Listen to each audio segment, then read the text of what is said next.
Hello વિદ્યાર્થી મિત્રો, આજે આપણે વાત કરીશું કે નીટ 2024 વિશે ઘણા સ્ટુડન્ટ્સના મગજમાં કયા કયા પ્રશ્નો ઉદ્ભવતા હોય છે. તો એના દરેક પ્રશ્નોના જવાબ અને સાથે સાથે વાંચવાનો પ્લાન જે છે, વાંચવાની પદ્ધતિ કેવી રીતની રાખવી આગામી 80 દિવસમાં, એનો પણ કાર્યક્રમ આપણી જોડે તૈયાર છે. ફૂલ પ્રૂફ પ્લાન છે, જેથી કરીને તમે ઈચ્છિત માર્ક મેળવી શકો છો નીટ 2024ની અંદર. બરાબર, તો આવો જોઈએ. સૌથી પહેલાં તો કેટલાક પ્રશ્નો છે એની ચર્ચા કરીશું કે કેટલાક વિદ્યાર્થીઓ વિચારતા હોય છે કે આ પરીક્ષા તમારા શું કામની છે. તો મેડિકલ એન્ટ્રન્સ એક્ઝામ છે, જેમાં તમે અલગ અલગ MBBS BDS જેવા મેડિકલ કોર્સિસની અંદર એડમિશન લઈ શકો છો. જેમને પણ મેડિકલ લાઈનમાં જવું છે એમના માટેની આ પરીક્ષા છે. બરાબર, ત્યારબાદ તૈયારી બિલકુલ નથી. ઘણા વિદ્યાર્થીઓને આ પણ પ્રશ્ન હોય છે કે તૈયારી બિલકુલ નથી. તૈયારી કરવા માટે માત્ર 30 દિવસ કાફી છે, 30 દિવસ. અને હાલ તમારી જોડે 80 દિવસ છે. 80 દિવસમાં તમે તૈયારી કરી શકો છો. ઉપરાંત તમે એના ઉપર એક્સ્ટ્રા વર્ક પણ કરી શકો છો, એક્સ્ટ્રા પ્રેક્ટિસ પણ કરી શકો છો. માટે હાલ તૈયારી માટે ફૂલ સમય છે. બરાબર, તો તમે અત્યારથી જ શરૂ કરી શકો છો. વાંચવા અને વધુ માર્ક્સ લાવવા 80 દિવસ ઓછા છે.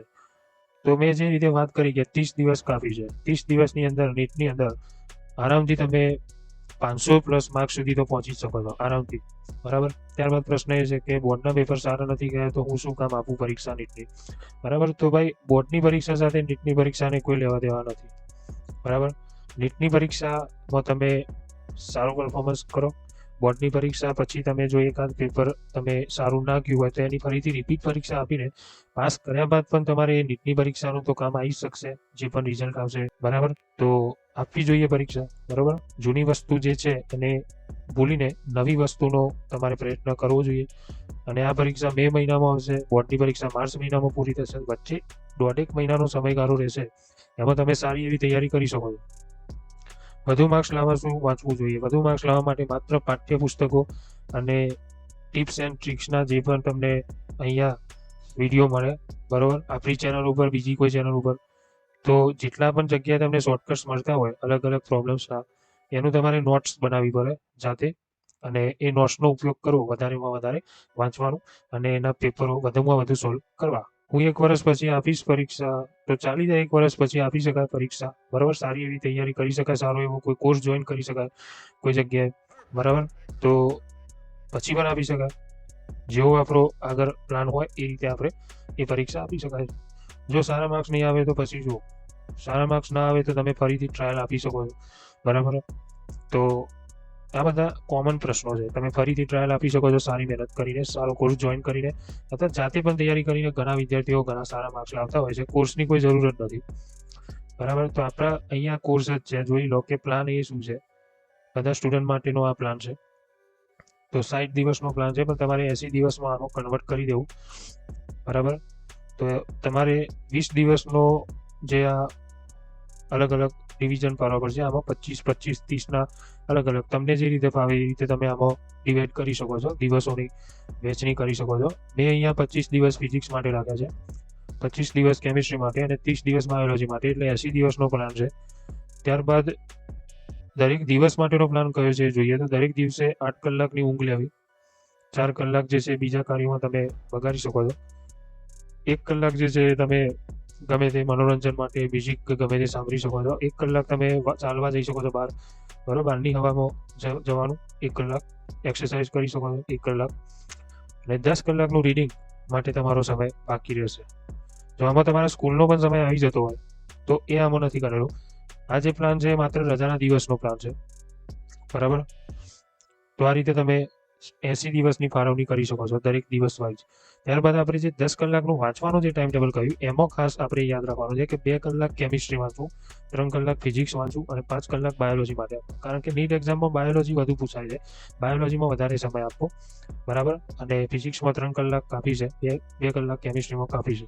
અને દરેક કલાક વચ્ચે તમારે અમુક સમય 10 મિનિટનો તમારે બ્રેક લેવું જોઈએ. એ સમય દરમિયાન તમે ક્યાંક બહાર એમને ફરી શકો છો, અથવા તો normal music, mind relaxing music અથવા ઇન્સ્પિરેશનલ સોંગ ગમે તે સાંભળી શકો છો, જેથી માઇન્ડ જે છે રિલેક્સ થાય. બરાબર, તો આ તમારો કોન્સ્ટન્ટલી નોનસ્ટોપ 10 કલાકનો પ્લાન છે વાંચવાનો એક દિવસનો, જેમાં તમે આ રીતે કલાકે કલાકે રેસ્ટ લઈ શકો છો. કોન્સ્ટન્ટલી ન વંચાય કદાપી. બરાબર, ત્યારબાદ 25 દિવસનો જે પ્લાન છે આપણે એની વાત કરીશું. બરાબર. જો તમે 25 દિવસનો ભાગ કરતા હોય તો એમાં તમારે આ રીતે સબ્જેક્ટ વાઇઝ દરેક સબ્જેક્ટમાં કઈ રીતનું પાછું અલગ અલગ લેવલ દિવસોના ભાગ પાડવા એ પણ જોઈએ. તો 25 દિવસમાં તમારે જે ભારે ટોપિક્સ હોય લેવલ 1માં રાખવા, એટલે કે 5 દિવસ ભારે ટોપિક્સ માટે આપવા. ત્યારબાદ મીડિયમ અને ઇઝી ટોપિક્સ જે રહ્યા એને 5 દિવસ આપવા. ત્યારબાદ જે ઉદાહરણ હોય, જેમ કે આપણે ભૌતિક રસાયણ વિજ્ઞાનમાં અમુક ઉદાહરણ આવે છે, દાખલા ગણવાના ને બધું, તો એવા માટે તમારે 5 દિવસ રાખવા. ત્યારબાદ લેવલ 4માં તમારે આગળની પરીક્ષાઓ જેટલી પણ છે, નીટની હોય, JEE હોય, તમને જેટલા પણ MCQ પેપર તમારી જોડે અવેલેબલ હોય, ટેસ્ટ પેપર હોય, ગમે તે બહારથી ખરીદેલા હોય, કોઈ પણ હોય, MCQ પેપર તમારા જોડે જેટલા હોય જે તે વિષયના, એ બસ બેઠા બેઠા 10 દિવસ સોલ્વ કરવાના.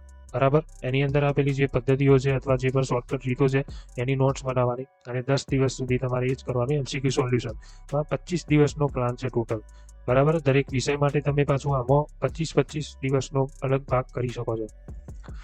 ત્યારબાદ પ્લાન બીની વાત કરીશું, જે એવા સ્ટુડન્ટો માટે છે કે જેમને એવું લાગે છે કે તે વધારે માર્ક્સ લાવી શકે એટલી મહેનત નહીં કરી શકે, તો એમના માટે પણ અલગ પ્લાન છે. તો તમારે જે દરેક દિવસનો પ્લાન હતો, આપણે અગાઉ વાત કરી એ પ્રમાણે દરેક દિવસના પ્લાન મુજબ જ વર્તવું, કે દરેક દિવસે 10 કલાકમાંથી કેટલા કલાક શું કરવું એ તમારા માટે લાગુ પડશે.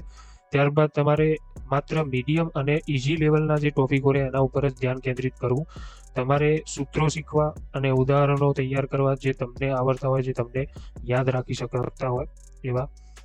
અને તમારે સૌથી વધારે સમય આપવો MCQ સોલ્વ કરવામાં. વધારેમાં વધારે MCQ તમારે સોલ્વ કરી જવા વારંવાર.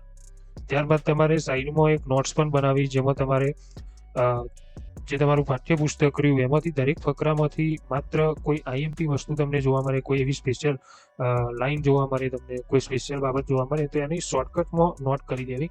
અને આ જે નોટ્સ રહી એ 2 પેજ જ ભરાવા જોઈએ, માત્ર એક જ ચેપ્ટર માટે 2 પેજ જ ભરાવા જોઈએ. આ બાબત ખાસ યાદ રાખવી. તો આ રીતનો તમારે પ્લાન રાખવો, જેમને એવું લાગતું હોય કે આપણે ઓછા માર્ક્સ આવે એવા છે ને આપણે તૈયારી નથી કરી શકતા એમના માટે. ત્યારબાદ જે પ્લાન C છે એ બધા વિદ્યાર્થીઓ માટે છે. ટિપ્સ એન્ડ ટ્રિક્સ છે જે તમારે ખાસ યાદ રાખવી નોટ્સ બનાવતી વખતે.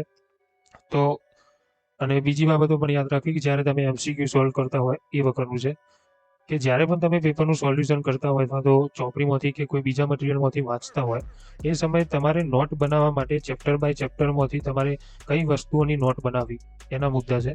તો તમને પેજમાંથી જે પણ વસ્તુ તમને એવી લાગે કે તમારું ધ્યાન ત્યાં આગળ ખેંચાય છે, કોઈ શબ્દ તરફ કે કોઈ નામ તરફ ધ્યાન ખેંચાય છે, જે વિશિષ્ટ રીતે હાઇલાઇટ કરેલું આપ્યું જ છે પહેલાથી, તો એવી વસ્તુને ખાસ નોટ કરવી, એવી લીટી જે હોય એને ખાસ નોટ કરી લેવી. ત્યારબાદ કોઈ લાક્ષણિક ઉદાહરણ આપ્યું હોય જેનું નામ વિચિત્ર હોય, અલગ ટાઈપના હોય, અપવાદ હોય, અપવાદ તરીકે લખેલું હોય, તો એવા પણ તમારે ખાસ નોટ કરવા. કોઈ 2 વસ્તુઓની કમ્પેરિઝન કરી હોય, જેમ કે બેન્ઝીન અને ફિનોલની કમ્પેરિઝન કરી હોય એસિડિકતાના લક્ષણના રૂપમાં, તો એ રીતે અમુક વસ્તુઓની જે સરખામણી કરી હોય તો એવા ઉદાહરણો ખાસ તમારે નોટ કરવા. ત્યારબાદ અમુક જે વેલ્યુઓ રહી, જેમ કે એવોગેડ્રો જે આંક છે તો એની વેલ્યુ કેટલી છે, તો એવા અમુક કોન્સ્ટન્ટ જે અચળાંકો એની વેલ્યુઓ યાદ રાખવી. ત્યારબાદ દરેક જે ફકરા છે આપેલા, બરાબર, પુસ્તકોમાંથી, એમાંથી IMP જે મુદ્દા હોય, બરાબર, મોસ્ટ IMP મુદ્દા જે પણ તમને લાગતા હોય કે આ IMP વસ્તુ છે, બરાબર, વ્યાખ્યા છે અથવા કોઈ નિયમ છે, તો એને અલગથી નોટ કરવી. પછી જે ઉતરતા ક્રમમાં અથવા ચડતા ક્રમમાં જે પણ તમને ક્રમ આપ્યા હોય, જેમ કે એન્થાલ્પીનો વધતો ક્રમ કયો, બેઝિકતાનો ઘટતો ક્રમ કયો, બરાબર, કોની બેઝિકતા વધારે, કોની એન્થાલ્પી ઓછી, કોની એસિડિકતા ઓછી, બરાબર, પીકે વેલ્યુ કોની ઓછી, પીકેનું મૂલ્ય કોનું ઓછું, PS કોની વધારે, બરાબર. તો એવા જે ઉદાહરણો રહ્યા, લિંકવાળા જે પ્રશ્નો રહ્યા, બરાબર, ગ્રેટર ધેન લેસ ધેન વાળા જે પણ મુદ્દા હોય છે, એવી લિંકો તમારે અલગ અલગ મટીરિયલો અને પ્રશ્નપત્રોમાંથી એના જવાબો જે આપેલા હોય એના નોટ્સ કરી દેવા અને તૈયાર વધારે કરવા. મોટાભાગના પ્રશ્નો એવા જ આવતા હોય છે. ત્યારબાદ જોડકા જોડોવાળા જે પ્રશ્નો રહ્યા, જેમાં બાયોલોજીમાં મોટાભાગે આવા જ પ્રશ્નો આવતા હોય છે, તો એમાં મોટાભાગના જે તમારે જોડકા આપ્યા હોય એ તમારે ખાસ તૈયાર કરવા. બેઠા જોડકા પૂછાતા હોય છે, બરાબર. થોડી ઘણી વસ્તુઓ અંદર ચેન્જ થાય, બાકી એના એ બેઠું હોય છે. એટલે આ રીતે તમે એની નોટ્સ બનાવી શકો છો. તો આ રીતે તમે તૈયારી કરી શકો છો. એકદમ ઇઝી લેવલ છે, બરાબર. તમે 80 દિવસની અંદર ધારો એટલા માર્ક્સ લાવી શકો છો. અને આવનારા સમયમાં આપણી ચેનલ ઉપર ઘણા બધા વિડીયો ઉપલબ્ધ છે કેમિસ્ટ્રીના MCQ સોલ્યુશનો. તો આપણી ચેનલને ખાસ સબસ્ક્રાઇબ કરી દેવી અત્યારે જ, અને વિડીયોને લાઇક કરી દો અને વધુમાં વધુ તમારા મિત્રોને આ વિડીયોને શેર કરી દો.